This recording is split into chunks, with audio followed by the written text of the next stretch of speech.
I was like, damn, okay. Just like, whoa.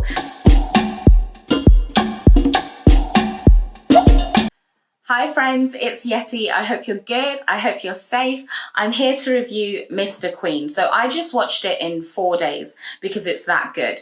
I'm super tired, but I just need to talk about it. So let's get into it. Before we do that, if you're interested in these kinds of things, reviews, then please subscribe, like, comment, let me know what you think and what you're watching as well. So let's get into it. So I would describe this as Love in the Moonlight mixed with Oh My Ghost with a little bit of Game of Thrones thrown in. Those are my references. Hopefully it makes sense to you as well. But essentially it's about a playboy chef who works in the Blue House in Korea, modern day, and he's trapped in the body of a Joseon era queen.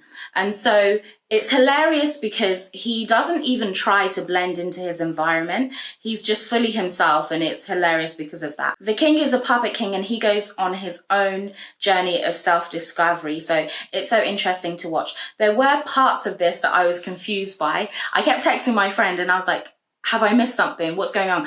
But it's just the way it evolves and it's so interesting. But just disclaimer, if you are someone that is prone to confusion, then this may get you, but just stick it through because it's so interesting.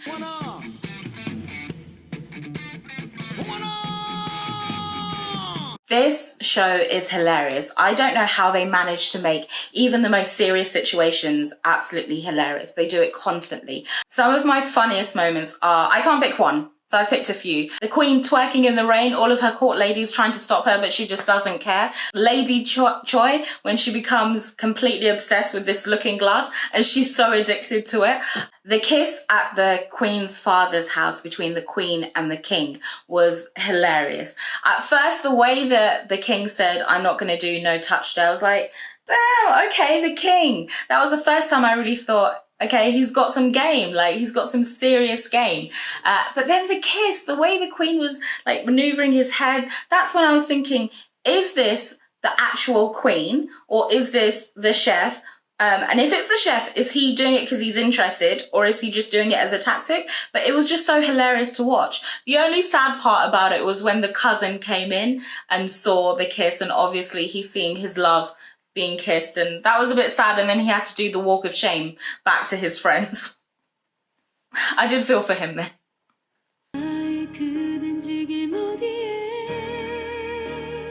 There are so many romantic stories. It's not even a triangle like usual dramas. It's a pentagon. You've got the queen's cousin who's into the queen, queen who's into the king, king's into Hyun Bin, she's also into him, and then the prince into her. It's crazy. And then you've also got the young master who's into the queen's maid, but she's into the king's friend. And then you've got the head chef who's into Lady Choi and she's into the looking glass.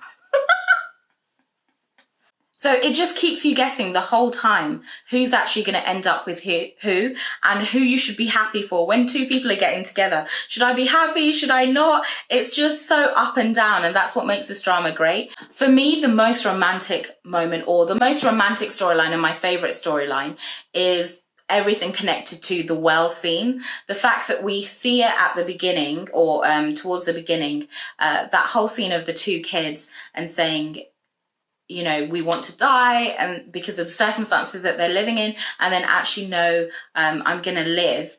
And then later when the king saves the queen from drowning and he says, I've decided you're going to live, it was just like, not only was that moment so beautiful, but the way it linked to the previous moment that we had seen, it was just like, whoa, the writers were so good in doing that. And then everything else that was connected to the well scene after that was just so beautiful. The fact that they have this long history together. At the beginning, we're not really sure what's gone on between the king and the queen, why there's so much animosity.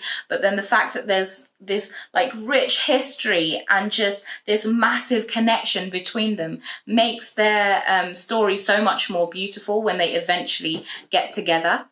I have to give a shout out to the queen and Byeong-in, her cousin, at the beginning when she was really herself and she's talking about having this identity crisis, and he reinforces who she is and how he's always seen her and values her, and then kisses her. I just thought that was so beautiful. Obviously, after that, she did the kiss with all the, like, with her eyes wide open, and it was a bit awkward, but it was just such a beautiful moment. And then also, obviously, we have to recognize the king and Hyun Bin when she was about to be sacrificed, and the way that they're both willing to lay down their lives for each other was so powerful. And that's, again, another moment where you start to look at the king and be like, wow, because at this point, I think it's when it starts to shift and you think, okay, he's actually not the bad guy. He's pretty good. It was just so beautiful. When he said to her, will you disobey my order? It doesn't sound romantic, but it's so romantic in that scene.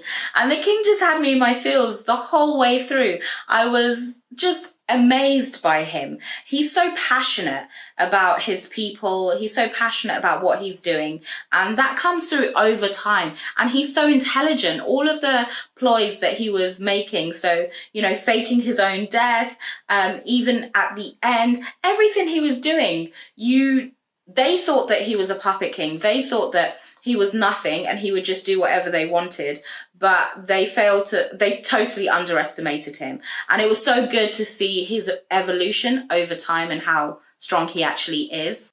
At the banquet, when he talks about all of the food and how each of the food is going to do something for his people, he was so eloquent. And then when he stands up to the officials and starts screaming at them, every time he started screaming at the officials, it was just like, whoa, okay, who is this? Like, you have to stand up and take notice of him. I liked seeing him as two kind of different roles. So the fact that he's caught between these two different worlds and you see him in those. So the king, being the king, and then also being the rebel leader. What do you prefer him as? I preferred seeing him as the rebel leader because he was fully himself. He had no restraints and he was so passionate, and you could see the loyalty of the people that were around him when his men had to be sacrificed, and the words that he said to them and how he spoke to each single one of them. It was just so beautiful, that whole scene.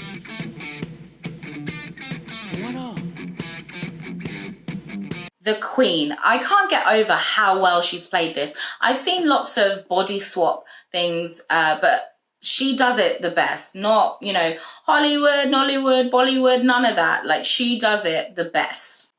Her range was so good, from being funny, ballsy, to being regal, cunning, flirting with different people. Like, her range was just so amazing. And you could literally see the chef in her. At the times where the chef is fully in control of her body, you know it. At the points where they're struggling, you can see it. And then when, even at the end, in the last 30 minutes, when he left her body, there was a shift. You could see it. But because she was so good, there were points where I couldn't tell if the chef is falling in love with the king or if it's because of the queen. Because, you know, there was that point where the queen has now inhabited her body as well, and they're both in there, and you can see the struggle at the beginning. But then there did become a point where it became a lot calmer. So, I mean, even I think episode 19, when they went into the woods, that looked as if it was the chef falling in love with the king, not the queen taking over. And even when he left his body, right at the end, it seemed like he was so into the king. And I thought that was so interesting. I know people have kind of different views on that, so it'd be interesting to hear what people think. Was the chef actually falling in love with the king, or at those moments that we saw that, was that because the queen had kind of empowered him? I know people are saying also that they essentially became one person, but I don't know if maybe the writers are actually trying to make a point in terms of gender and sexuality, and about it being, I don't know, fluid, and how you actually fall in love with the person rather than what, you know, gender they actually are. I'm not sure. What do you think?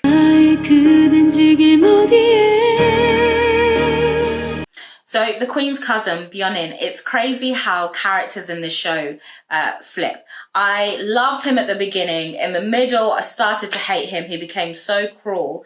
And then at the end, you're like, oh, I don't know.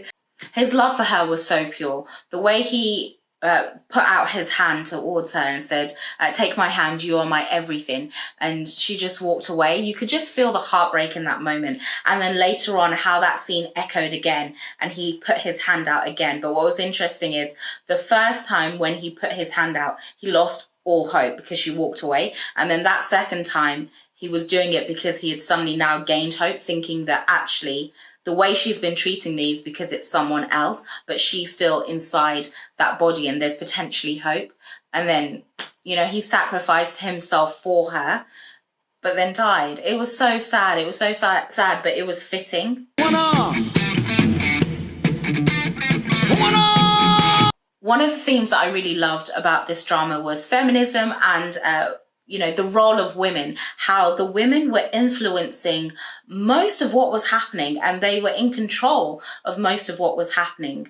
I love how the chef found power within a woman's body, you know, at the point where the official said, you can do nothing, all you're meant for is to produce heirs. And then it's almost like that shifted something in the chef's mind and he started actually making moves and was like, yeah, I'm gonna stay here and I have a mission here. And it was so interesting. But I also love the fact that when he left the Queen's body, she didn't just go flat. It wasn't just like, oh, okay, she was only doing things because he was in control of her. No, like she stabbed the guy.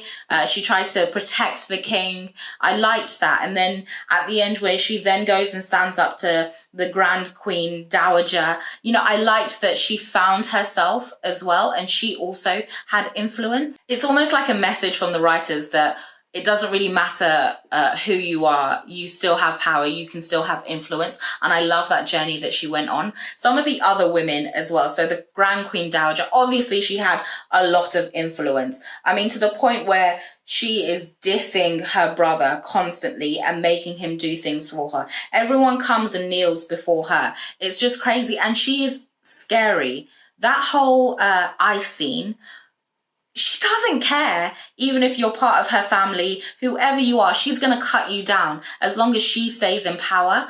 And yeah, I mean, she used her power and influence for the worst thing, but it was still interesting to see that she had it. The way the child saves the Queen and faces off against the officials and has so much courage.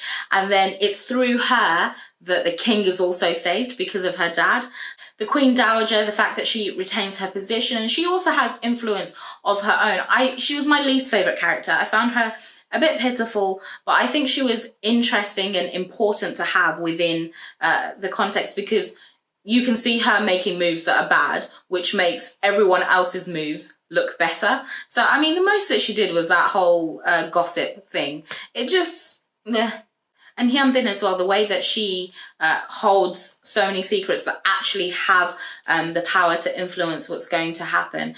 But she just kind of lost it for me. The fact that she became so focused on the king and not letting and keeping him, but because she shifted her focus onto the Queen, she actually ended up losing him anyway. That was the irony of it. So it was just a bit.